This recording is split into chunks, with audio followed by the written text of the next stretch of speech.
Cross multiplication जिसको cross product भी कह सकते हैं, और वज्र गुणज जिसको कहते हैं, वज्र गुणा कहते हैं, सॉरी, इसको हम आपको सिखाएंगे। बड़ी सिंपल है। देखिए यहाँ पर a1x plus b1y plus c1 equal to 0, a2x plus b2y plus c2 equal to 0। देखिए हमने 3.2 में, 3 में, 4 में मेथड आपको बताया, सब्स्टिट्यूशन मेथड, एलिमिनेशन मेथड। ये तीसरा मेथड है जो वेरी इंपॉर्टेंट है और उनसे काफी इजी है यदि आपको समझ में आ जाता है तो। ये हमारी एक जो हमारी देखिए समीकरण दे रखी है, दो linear equation in two variable हमें गिवन है। हम यहाँ पर x और y की वैल्यू निकालेंगे। इसको निकालने से पहले मैं आपको बताना चाहूंगा, देखिए मैंने आपको बताया है k1/a2 b1/b2 नॉट इक्वल है, तो यहाँ पर यूनिक सॉल्यूशन हमारा निकलता है जिसको अद्वितीय हल बोलते थे। थोड़ा सा ध्यान रहे आपको। दूसरी बात थी यहाँ पर a1/a2 equal to b1/b2 equal to c1/c2, तो यहाँ पे इनफाइनाइट सॉल्यूशन निकलते थे, मतलब अनंत हल निकलते थे। तीसरा था यहाँ पर a1/a2 equal to b1/b2 not equal to c1/c2, no solution, यहाँ पर कोई हल नहीं। इसका भी थोड़ा सा ध्यान रखिए आप, यहाँ पे कोई हल नहीं। तो ये कहीं कहीं पे कंडीशन लगानी पड़ती है, हमें चेक करना पड़ता है कि सॉल्यूशन होते हैं कि नहीं होते हैं। फिलहाल इस मेथड को मैं बता रहा हूँ। देखिए x की वैल्यू निकालने के लिए जो x की जो कोफिशिएंट है उसको हम हाइड करते हैं। यहाँ पर x की वैल्यू निकालने के लिए x को छुपा लीजिए, और जो y के है यहाँ पर y के साथ में देखिए इसका कोफिशिएंट b1 है, यहाँ पर b2, ये c1 c2, y के साथ में b1 है, b1 को c2 से मल्टीप्लाई कीजिए। देखिए b1 मल्टीप्लाई c2, माइनस में आना, यहाँ बीच में माइनस लगाते हैं, b2 को c1 के साथ में मल्टीप्लाई कीजिए। देखिए c1 b2, आप b2 c1 लिख सकते हैं, इससे कोई फर्क नहीं पड़ता। मतलब एक तरह से हमने ये लिखा है कि b1 b2 c1 c2 x के लिए, इसको इसके साथ, इसको इसके साथ, आप देखिए ऊपर ये मिलता है हमारा x b1 c2 minus c1 b2। x के लिए मैंने बताया आपको, ये स्पेशल टाइम में बता दिया। अब y के लिए देखिए, y के लिए मैं यहाँ पे लिख रहा हूँ, आप देखिए अच्छे से। अब फिर वही बात, यहाँ पर y के लिए जब वैल्यू निकालेंगे y को हाइड कीजिए, छुपाइए। हम y का यहाँ से शुरू करते हैं, c1 को a2 के साथ मल्टीप्लाई करते हैं, c1 a2 minus a1 c2। मतलब मैंने लिखा y के लिए, देखिए c1 c2 a1 a2, cross multiply कीजिए, देखिए आपको क्या मिलता है, c1 a2 minus a1 c2। आप चेक कर सकते हैं, इसको मैंने ऊपर करके लिखा। अब बात आती है, देखिए राइट हैंड साइड में यदि यहाँ पर 0 है तो यहाँ पे प्लस लिखते हैं। यदि हमारा ऐसा होता, देखिए यहाँ पर होता c1 c2, थोड़ा सा ध्यान दीजिए, तो यहाँ पे -1 लिखते हैं। बस इस बात का ध्यान रखिए, भले ही ये माइनस में क्यों ना दे रखे होते, राइट हैंड साइड में 0 होते, यहाँ पे प्लस काउंट रहेगा, इस बात का ध्यान। अब इसको हाइड करेंगे, यहाँ पे हम लिखेंगे a1 को a2 b के साथ में, a1 b2 minus b1 a2। मतलब क्या क्या कांस्टेंट के लिए हम a1 a2 b1 b2 को मल्टीप्लाई करते हैं, ऐसे आप देख सकते हैं। बस मैन तो हमारा यही था। x की वैल्यू निकालने के लिए हम, जैसे मैं यहाँ पे लिख रहा था a1 b2 minus b1 a2, x की वैल्यू निकालने के लिए भी हम इसको यूज करेंगे, y की वैल्यू निकालने के लिए भी इसको यूज करेंगे। एक तरह से ये मेथड है हमारा, इसी के बेसिस पे पूरी एक्सरसाइज सोल्व करेंगे। देखते हैं आगे, एक बार हम दोबारा से देखते हैं। देखिए x को निकालने के लिए हम ऐसे लिखते हैं, x के लिए b1 b2 c1 c2, यहाँ पे y लिख देता हूँ मैं। देखिए यहाँ पर a1 a2, उसके बाद में देखिए यहाँ पर लिखेंगे हम b1 b2। x के लिए पहले इनको लीजिए, इसको इसके साथ मल्टीप्लाई किया, मतलब x b1 c2 minus c1 b2, यहाँ पर मल्टीप्लाई किया। देखिए ये एरो का निशान है, ऊपर से नीचे तो मल्टीप्लाई करके लिख दिया इनको। अब जब यहाँ से यहाँ पर आता है तो माइनस का निशान आता है। सिमिलरली y में देखिए, अब यहाँ पर ये यहाँ से, ये यहाँ से, तो मैं यहाँ पे लिखता हूँ c1 a2 minus c2 a1। अब बात आती है कांस्टेंट टर्म की, इसको इसके साथ multiply, a1 b2 minus b1 a2। ये हमारा मेथड है। एक बार आप तो दोबारा से देख सकते हैं, आप कोएफिशिएंट को लिख के ऐसे मल्टीप्लाई कर सकते हैं। x के लिए ऐसे लिखेंगे, y के लिए ऐसे, कांस्टेंट के लिए यहाँ पे ऐसे लिखते हैं। अब बात रहती है x को निकालने की, तो x को मैंने बताया जैसे पहले, इसको इसके साथ लेके चलते हैं, जो डिनोमिनेटर में हो ऊपर लिख देंगे। देखो b1 c2 minus c1 b2 upon में a1 b2 minus b1 a2। y के लिए भी इसको ऊपर लिख देंगे, दूसरी साइड जाएगा तो c1 a2 minus c2 a1 b2 minus b1 a2। अब एक्सरसाइज को शुरू करते हैं। एक्सरसाइज 3.5 क्वेश्चन नंबर 1 देखिए, which of the following pair of the linear equation has a unique solution. मुझे आप ज्ञात करना होगी जो समीकरण दे रखे किस किस का अद्वितीय हल निकलता है। नो सॉल्यूशन और इनफाइनाइटली मेनी सॉल्यूशन, मतलब एक हल है, कोई हल नहीं है, अनेक हल है। In case there is a unique solution, यदि एक हल है तो उसको ज्ञात करना है क्रॉस मल्टीप्लिकेशन मेथड से। तो अभी मैंने कंडीशन आपको बता दी थी, हम यहाँ पर लिखते हैं, देखिए इसके साथ कंपेयर करके a2x प्लस में b2y प्लस में c2 इक्वल टू 0। आप चेक कीजिए, इसके बारे में हम डिस्कस कर चुके हैं 3.2 में। a1 यहाँ पे 1 है, b1 है -3, c1 है हमारा -3, a2 3, b2 है हमारा -9, c2 है हमारा -2। पहले a1 बाई a2 को चेक करते हैं, 1/3, b1 बाई b2 को चेक करते हैं -3 बटे -9, ये कैंसिल मतलब 1/3, और c1 बाई c2 को चेक करते हैं -3 बाई -2। मतलब देखिए आप, ये और ये यहाँ पर एक जैसा है, मतलब a1 by a2 equal to b1 by b2, but यह है 3/2, c1 बाई c2 के इक्वल नहीं है, बराबर नहीं है, मतलब नो सॉल्यूशन, कोई हल नहीं है। ये पहला पार्ट है, लेकिन हम क्रॉस मल्टीप्लिकेशन तभी लगा पाते हैं जब इसका सॉल्यूशन एग्जिस्ट होता। यहाँ पे कोई हल नहीं है तो पहले पार्ट में यही ज्ञात करना था। दूसरा देखिए, अब यहाँ पर a1 की वैल्यू है 2, b1 की वैल्यू है 1, c1 की वैल्यू 5, a2 है 3, b2 है 2, c2 है 8। देखिए a1 बाई a2 चेक करते 2/3, b1 बाई b2 1/2। देखिए यहाँ पे आपको पता चल रहा है कि 2/3 जो है 1/2 के बराबर नहीं है, मतलब यहाँ पर यूनिक सॉल्यूशन, मतलब एक हल है यहाँ पर। ठीक है, अब यहाँ पे क्रॉस मल्टीप्लिकेशन मेथड को यूज करेंगे। देखिए मैं डायरेक्टली आपको बता रहा हूँ, ध्यान दीजिए। एक्स के लिए मैं ऐसा करता हूँ, यहाँ पर इक्वल में दे रखा था, चलो इक्वल में लेके चलते हैं। एक्स के लिए एक्स को हाइड किया, वाई के साथ यहाँ पर 1 है, 1 को 8 से मल्टीप्लाई किया तो 1 × 8, यहाँ माइनस का निशान, 5 को 2 से मल्टीप्लाई किया तो 10 हो गया। अच्छे से देखिए, वाई का यहाँ से शुरू करते हैं, बस इस बात का ध्यान रखिए। 5 को हम 3 से गुणा कर रहे हैं 15, और 8 को 2 से गुणा किया 16। क्योंकि यहाँ पर राइट हैंड साइड में 0 नहीं है तो यहाँ पे -1 लगाते हैं। यदि ये यहाँ पर ऐसा होता तो प्लस का लिखता मैं, लेकिन यहाँ पे 5 दे रखा है एक बार, तो इसको ऐड किया। अब 2 को 2 से मल्टीप्लाई 6 माइनस में, यहाँ पर 1 मानिए, 1 को 3 से मल्टीप्लाई किया तो 3। देखिए आप यहाँ पर एक्स 8 हो गया, 8 में से 10 गया तो -2। वाई के लिए देखिए 15 में से -16 गया तो -1, और यहाँ पर -1 1 हो गया। अब देखिए x के लिए मैं इसको यूज कर रहा हूँ, आप अच्छे से देखिए, x -2 बराबर है -1, मतलब क्रॉस मल्टीप्लाई किया तो x की वैल्यू 2 मिलती है। सिमिलरली y -1 बराबर -1, तो y की वैल्यू +1 मिलती है। आप इसका वेरिफिकेशन भी कर सकते हैं कि x 2 और y बराबर 1 हमारी जो सॉल्यूशन है राइट है कि रॉन्ग है।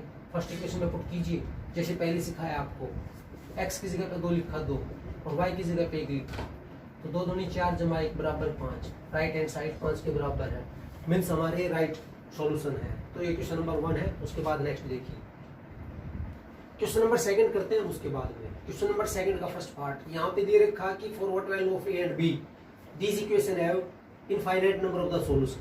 भाई a b की वैल्यू ज्ञात करनी है, जिससे कि भाई ये जो दी गई रेखाएं हैं, सॉरी समीकरण है, इनके बहुत सारे सॉल्यूशन एग्जिस्ट होते हैं यहाँ पर। मतलब a1 बाई a2 बराबर है b1 by b2 equal to c1 by c2। A B की किस वैल्यू के लिए इसके बहुत सारे सॉल्यूशन बनते हैं, ये हमें चेक करना है। तो देखिए इसी में यूज करते हैं। आप देखिए यहाँ पर a1 b1 c1 a2 b2 c2 ये दे रखा है। इसके अकॉर्डिंग 2/a माइनस बी बराबर है 3, 3/a प्लस बी बराबर है 7, 3a प्लस बी माइनस 2। देखिए यहाँ पर ए बी की वैल्यू निकालनी है, और यहाँ पे दे रखा कि जो समीकरण ये दे रखी है, इसके बहुत सारे सॉल्यूशन है, गिवन है यहाँ पे कंडीशन। तो ये आप पे डिपेंड करता है आप इसको कैसे हल करते हैं। हम ऐसा करते हैं, पहले 2 को लेके चलते हैं, क्रॉस मल्टीप्लाई। देखिए a प्लस बी बराबर है 3 a माइनस बी। देखिए 2a प्लस 2b बराबर में है 3a माइनस 3b। हम ऐसा करते हैं, b को एक साइड, a को एक साइड। देखिए यहाँ पे मिलता है 2b प्लस में 3b बराबर है 3a माइनस 2a, मतलब 5b बराबर है a की वैल्यू ये आ जाती है। अब हम इनको यूज कर सकते हैं, आप चाहो तो फर्स्ट और थर्ड को यूज कर लो, डिपेंडिंग अपॉन यू, सेकेंड और थर्ड को यूज करते हो। क्रॉस मल्टीप्लाई कर रहा हूँ, आप देख लीजिए 7a प्लस बी। देखिए 9a प्लस में 3b माइनस 6, 7a जमा 7b। मैं ऐसा करता हूँ, एक ही जगह पे 5b को यूज करता हूँ, जहाँ जहाँ पे आया वहां पर 5b यूज कर लेता हूँ। चाहो तो और थोड़ा सिंप्लीफाई कर लो और आगे बढ़ाते हैं इसको इस साइड, इसको इस साइड। देखिए 9a माइनस 7a बराबर है 7b माइनस 3b, और ये जो 6 था यहाँ पर इस साइड लिख दिया। देखिए 2a बराबर है, देखिए 4b जमा के 6 जब भी है। देखिए अब एक ही जगह पे 5b लिखता हूँ, मतलब 2 और यहाँ पर 5b बराबर है 4b जमा के 6। देखिए सोल्यूशन 5 दूनी 10, b माइनस 4b लिख दिया मैंने बराबर है 6। ये हो गया 6b बराबर है 6, तो b की वैल्यू होगी 6/6 बराबर है 1, b मिलता है 1। अब ये और निकालना था हमें, a बराबर है 5b, मतलब 5 गुणा में 1 बराबर है 5, तो ये a b की वैल्यूज है। पार्ट सेकंड देखिए, k की किस वैल्यू के लिए इसका कोई सॉल्यूशन ना हो, ऐसा गिवन है यहाँ पर। तो देखिए नो सॉल्यूशन की कंडीशन आपको ध्यान रहे, C1/C2 नॉट इक्वल टू होता है, ये हमारी कंडीशन होती है कि कोई हल ना हो नो सॉल्यूशन के लिए।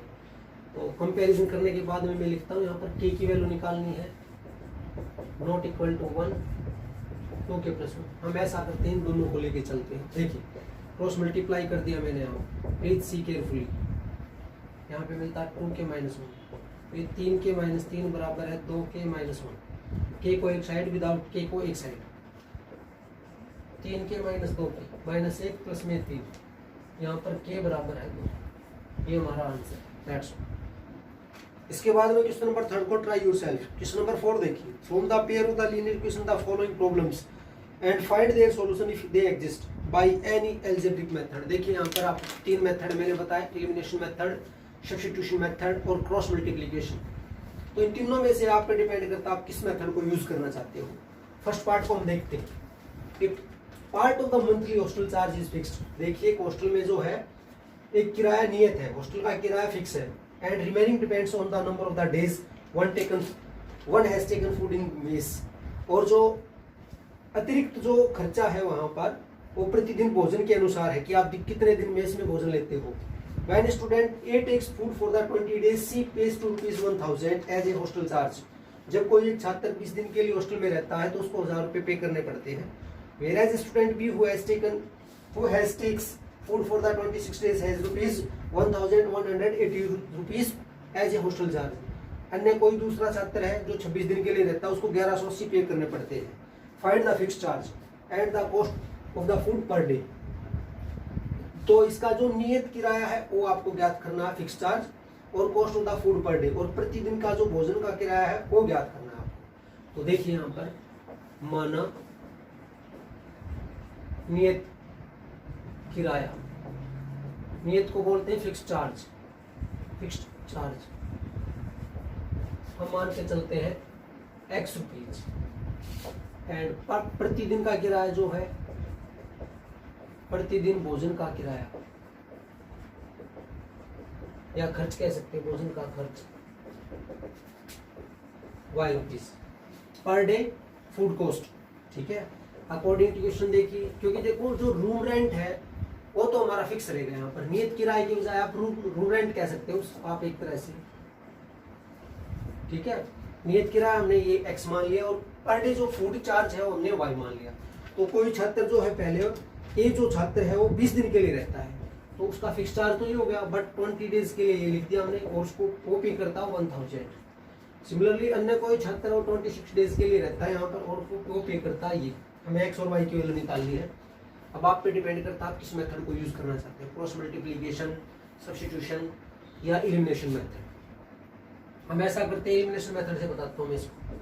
यहाँ पे क्योंकि एक्स वाई की वैल्यू सेम एक्स की वैल्यू दे रखी है, यहीं पे सोल्व करते हैं। यहाँ पर माइनस कर रहा हूँ, आप देखिए ये कैंसिल, -6y, यहाँ पे -180 मिलता है। कैसे आप चेक कर सकते हैं, 180 को हमने 6 से भाग किया तो 30 मिलता है। यहाँ पर y की वैल्यू हम 1 में रख देते हैं, आप ऐसा लिखिए, तो x + 20 × 30 = 1000। तो x प्लस में 600 हो गया इक्वल टू 1000। x की वैल्यू 1000 में से आपने 600 को सब्ट्रैक्ट किया तो आपको मिलता 400। मतलब जो हमारा रूम रेंट है जो फिक्स्ड है वो हमें मिलता, मतलब नियत किराया जो x माना था वो हमारा 400 रुपये है। और पर डे का जो हमारा पर डे या जो फूड कॉस्ट है भोजन का, वो हमने y माना था, वो है हमारा 30 रुपये। ये पार्ट 1 है। पार्ट 2 देखिए, ये फ्रैक्शन बिकम्स, फ्रैक्शन वाले क्वेश्चन हमने कई कर चुके हैं यहाँ पर। तो फ्रैक्शन की बात करते हैं, सबसे पहले मानते हैं कि माना भिन्न, मतलब जो फ्रैक्शन है हमारी, इसको x/y मानते हैं, इसको न्यूमरेटर बोलते हैं, इसको डिनोमिनेटर, अंश बटे हर होती है ये फ्रैक्शन। ठीक है, ये fraction becomes 1/3 when 1 is subtracted from the numerator. देखिए क्वेश्चन में यहाँ पे जो कंडीशन लगा रखी है न्यूमरेटर पे लगा रखी है हमारी, न्यूमरेटर में से हमने एक को सब्ट्रैक्ट किया तो ये बन जाती है 1/3। क्रॉस मल्टीप्लिकेशन के बाद में देखिए 3x - 3 बराबर है y, तो 3x, इसको साइड चेंज किया हमने, -y बराबर है 3, पहली condition. And it becomes 1/4 when 8 is added to denominator. अब केवल डिनोमिनेटर की बात की गई है कि डिनोमिनेटर में जो हर है उसमें केवल एक 8 ऐड करिए तो 1/4 बन जाएगी। जैसे क्वेश्चन में आपको दिया जाएगा वैसे ऐड या सब्ट्रैक्ट करोगे। पहले में न्यूमरेटर में से सब्ट्रैक्ट करना था, अंश में से घटाना था, दूसरे में हर के अंदर 8 ऐड करना था। ये ध्यान रहे, जरूरी नहीं कि हम दोनों में ही करें, जैसा बोला जाए उन्होंने लिखा है उसके अकॉर्डिंग हम सोल्व कर रहे हैं। तो अब देखिए 4x y + 8, मतलब 4x - y = 8, ये सेकंड इक्वेशन बन गई। अब आप इसको क्रॉस मल्टीप्लिकेशन से कर सकते हो या सब्स्टिट्यूशन से। देखिए मैं इसको क्रॉस मल्टीप्लिकेशन से करके दिखाता हूँ। 4x - y = 8, देखिए x के लिए x को ऐड किया, यहाँ से मल्टीप्लाई किया, माइनस, आप देखिए 8 और प्लस में 3 हो गया। क्यों हो गया आप देखिए, क्योंकि अकॉर्डिंग टू रूल यहाँ पे माइनस आता, बट ये माइनस ऑलरेडी था। y के साथ यहाँ पर 1 मानेंगे, ठीक है, -1 को हमने इससे मल्टीप्लाई किया तो माइनस प्लस हो गया। अब y का टर्म देखिए, इसके लिए 3 से हमने 4 को मल्टीप्लाई किया 12 और 8 किए 24, यहाँ पर -1, क्योंकि यहाँ पर बराबर में 0 नहीं दे रखी, इसको ऐड किया तो यहाँ पे मिलता है 3 प्लस के 4, मतलब -1 मिलता है यहाँ पे। तो x की वैल्यू देखिए यहाँ पे -5, y की वैल्यू देखिए यहाँ पे -12 और ये -1/1। अब हम इसको और इसको लेके चलते हैं। आप देखिए यहाँ पर x - 5 बराबर -1/, तो x की वैल्यू मिलती है आपको 5, चेक कीजिए। सिमिलरली y की वैल्यू मिलेगी आपको 12। तो हमारा जो फ्रैक्शन था जो हमने माना स्टार्टिंग में, इसको हम भिन्न करेंगे x/y, ये है 5/12। और आंसर की वेरिफिकेशन आप अच्छे से कर सकते हैं। पार्ट 3 देखिए, वेरी इंपॉर्टेंट पार्ट है। Yes scored 40 marks in the test, yes के 40 अंक आते हैं टेस्ट में, getting 3 marks for the is right answer. यदि वो सही आंसर लिखता है तो उसको 3 अंक मिलते हैं, and lodging 1 marks for each wrong answer. यदि वो गलत उत्तर लिखता है तो उसका 1 नंबर कट जाता है। तो देखिए यहाँ पर माना सही उत्तर वाले प्रश्नों की संख्या, ठीक है, मतलब ये हमने वे क्वेश्चंस माने जिनके राइट आंसर हम यस ने दिए हैं, वे है x। व गलत उत्तर वाले प्रश्नों की संख्या, क्योंकि देखिए प्रश्न गलत नहीं होते, हमारे आंसर गलत होते हैं। और जो हम टोटल निकालेंगे वो हम निकालेंगे x + y कि भाई कुल कितने प्रश्न होंगे यहाँ पर। तो अकॉर्डिंग टू क्वेश्चन देखिए यहाँ पर सही उत्तर देने पर उसको 3 अंक मिलते हैं 1 प्रश्न पे, तो ठीक है, तो x प्रश्न पे उसको 3x मिलेंगे। एक गलत उत्तर पर उसको मिलते हैं y, तो y प्रश्न उत्तर एक उसने गलत उत्तर दिया तो उसका 1 नंबर कटता है, तो उसके y उत्तर जो है गलत थे तो यहाँ पे -y, उसको मिलते हैं 40 अंक, आप देख सकते हैं। नेक्स्ट कहता है add 4 marks in order for the correct answer. यदि उसको सही उत्तर के लिए 4 अंक मिलते और 2 उसके नंबर कट जाते हैं रॉन्ग के लिए, तो उसको टोटल मिलते 50।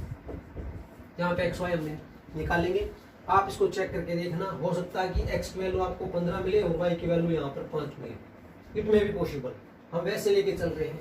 तो टोटल जो हमारे पर्सन है, टोटल जो क्वेश्चंस थे हमारे वो जाएंगे x प्लस वाई, ये आपको आंसर निकालना, 15 जमा के 5 बराबर 20, ये आपका राइट आंसर निकलेगा। एक्स वाई की वैल्यू कैसे निकालते हैं ये मैंने आपको बता दिया, कोई भी मेथड आप अप्लाई कीजिए, ठीक है। ये पार्ट हमारा 3rd है। नेक्स्ट देखते हैं, देखिए part 4th, places A and B are 100 kilometre part in highway.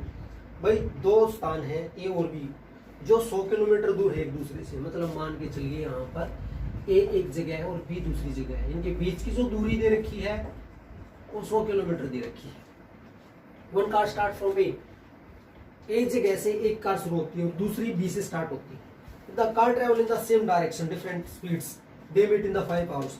यदि दोनों कारें जो चलती है एक ही डायरेक्शन में चलती है अलग अलग स्पीड में, तो 5 घंटे मिलती है।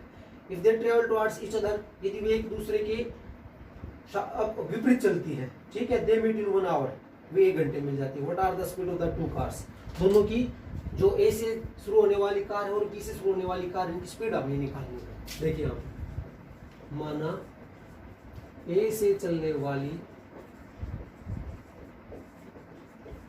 कार की स्पीड, चाल हम मानते हैं x kilometre per hour. Let the speed of the car starting from A place equal to x kilometre, and B से चलने वाली कार की हमने मानी y किलोमीटर पर आवर। देखिए अकॉर्डिंग टू क्वेश्चन मैं आपको एक बात बताना चाहूंगा, देखिए 2 कारें चल रही हैं, पहली कंडीशन में दे रखा है यहाँ पर if they travel in the same direction.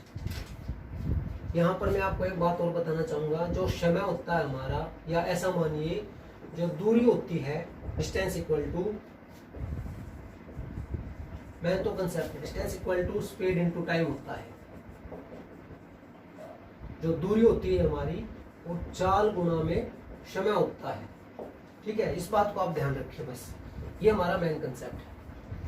तो जो पहली स्टेटमेंट वो कहती है they are going to same direction if the car travel in the same direction, दोनों एक ही डायरेक्शन में जा रही है, मतलब ए से जो जा रही है वो भी एक साइड हम मानते हैं, तो ये डायरेक्शन हो सकती है या ये डायरेक्शन हो सकती है। आप इस बात को समझिए, जब दोनों एक ही डायरेक्शन में जाएंगी तो उनको मिलने में बहुत समय लगेगा, और यहाँ पर उनको टाइम लगता है, देखो उनकी स्पीड तो होगी x माइनस वाई क्योंकि सेम डायरेक्शन में थी, और टाइम लगता है उनको 5 घंटे। जो टोटल डिस्टेंस था दूरी वो 100, मैं 5 से इसको डिवाइड करता हूँ तो हमें मिलता है x माइनस वाई बराबर 20। दूसरी स्टेटमेंट है यदि वे दोनों विपरीत दिशा, यदि ये यहाँ पर जा रहे तो ये भी, दोनों की अपोजिट आप सोच के चलिए, आप दोनों एक ही अपोजिट डायरेक्शन में चलेंगे, आप कहीं से भी आते जाते हो तो आपको समय कम लगेगा। यदि आप सेम डायरेक्शन में जाओगे तो आपको टाइम ज्यादा लगेगा। जहाँ पर 1 आवर दे रखा था और ये डिस्टेंस 100 किलोमीटर ही था, तो यहाँ पे सेकंड जो इक्वेशन बनती है हमारी ये बनती है, आपको x और y निकालना है। अब आप निकाल सकते हैं कि x की वैल्यू कैसे, एलिमिनेशन मेथड से, क्रॉस से, या जो भी चाहो उस मेथड से लगा सकते हो। हमने स्टेटमेंट बना दिया यहाँ पर, दैट्स ऑल।